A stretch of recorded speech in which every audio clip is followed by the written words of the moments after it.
Today I am going to be doing the Mega Man Legacy Collection Rockman 5 Blues no Wana. Now, from what I understand, that roughly translates to Blues' Trap, or as the English, American, other countries know the title as, it would be Proto Man's Trap. None of the Mega Man games have the suffix titles that go with it, so only the Rockman games have them. So it's been neat to actually read and find out what these are. So, getting into the review, this game was originally developed by Capcom and published by Capcom, but this iteration in the Mega Man Legacy Collection was developed by Digital Eclipse and published by Capcom. So there's a little bit few adjustments in the games. So getting into it, I rate and review games on 5 different categories: story, graphics, music and sound effects, gameplay mechanics, and achievements. Now for the story, as with all the Rockman games, this game, unless you can read Japanese, you're not going to understand it. But it's pretty close to the same story that's in Mega Man 5. So if you've played Mega Man 5, you know the general gist of the story. It's just the Rockman games use different wording compared to the American side, so the stories in all the games have some slight variances, but overall it's about the same.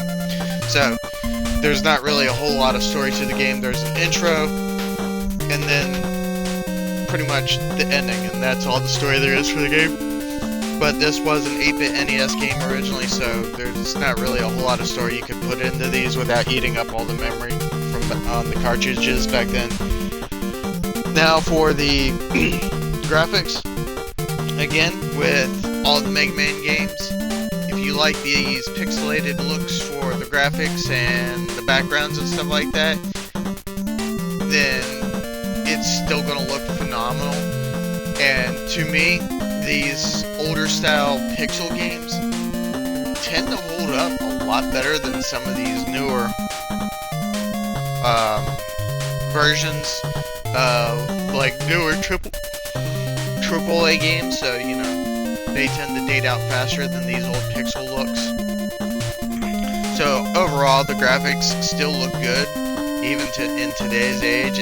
Even though it looks dated, it's still like bright and vibrant and pops out, and it has an iconic look to it. Now for the music and sound effects, this game, as with every Mega Man game, has a stellar soundtrack, and to me, every Mega Man game I've played has always had top-notch music. And with the sound effects, everything that's iconic with the Rockman / Mega Man series, you know, the the jumping sound effect, the shooting. Now, this is something that got me, and I mentioned it in the Mega Man 5 review.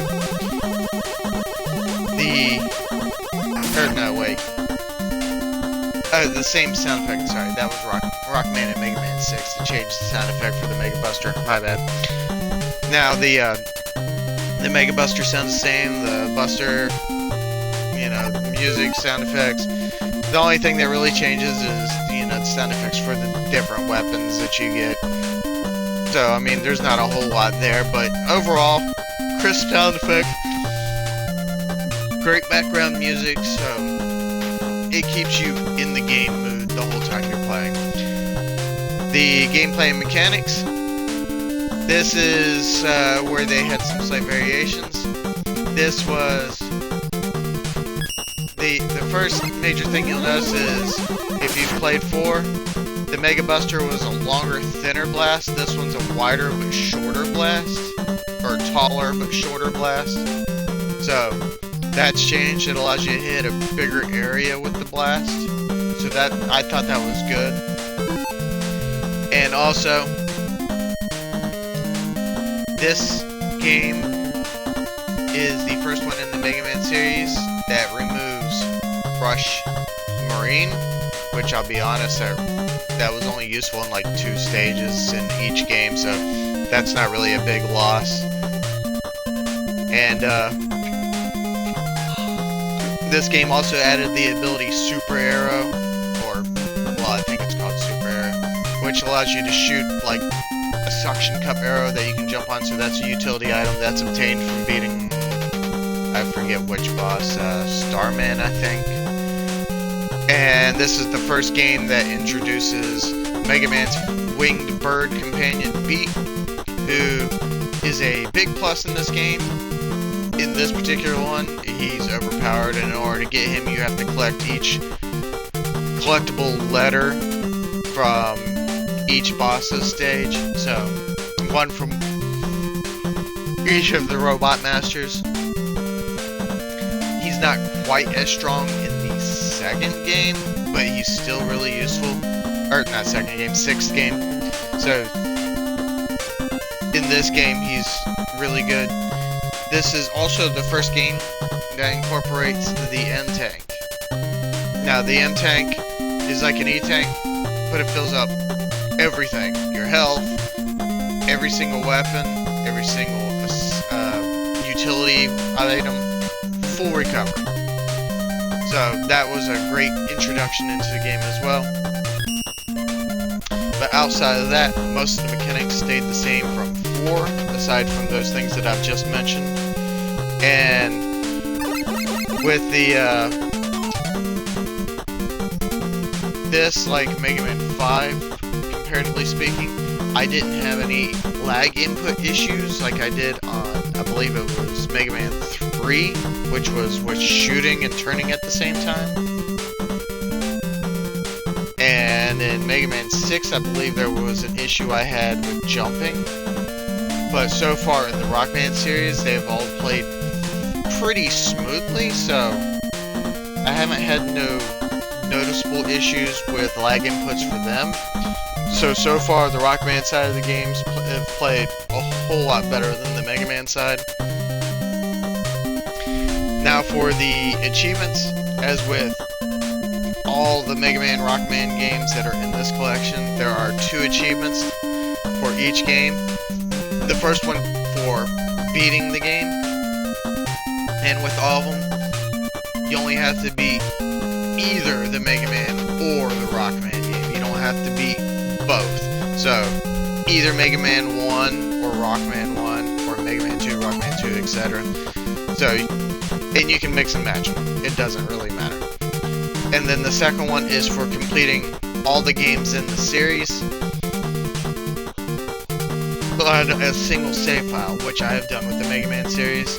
After this review, I'll only have Rockman 6 left with the Rockman series, and then I'll have completed all versions of the game on this collection, and then I'll be going into the challenges, which that's going to be a whole other thing.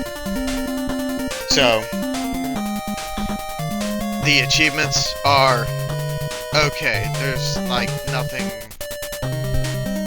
really that makes you want to do things in the game. Almost all the achievements in this game are based around the challenges.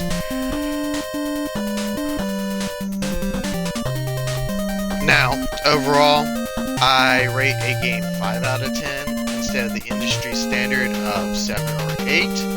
And in this game, while it's got a weak story and the graphics still look good for the time that this came out, and you know, it still looks, it feels like the style of game it is. And then the music being really good, and the sound effects very iconic, memorable. You know, you won't ever forget these older Mega Man games. The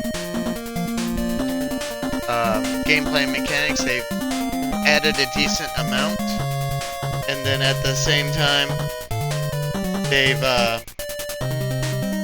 changed a few things in the game, and then they took out Rush Marine, so you know you really weren't missing a whole lot. And then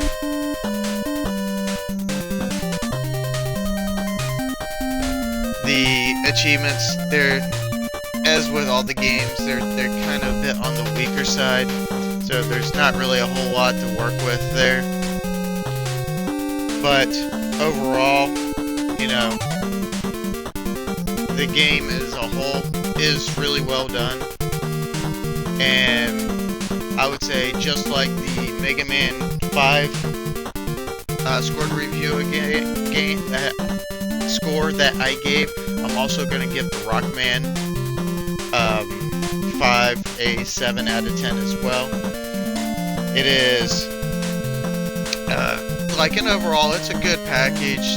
They've really like tweaked the game, and they were getting Mega Man in the classic setting almost up to its NES Gold standard, which, if it was working correctly, I would say Mega Man 6 would be the most polished version of the game.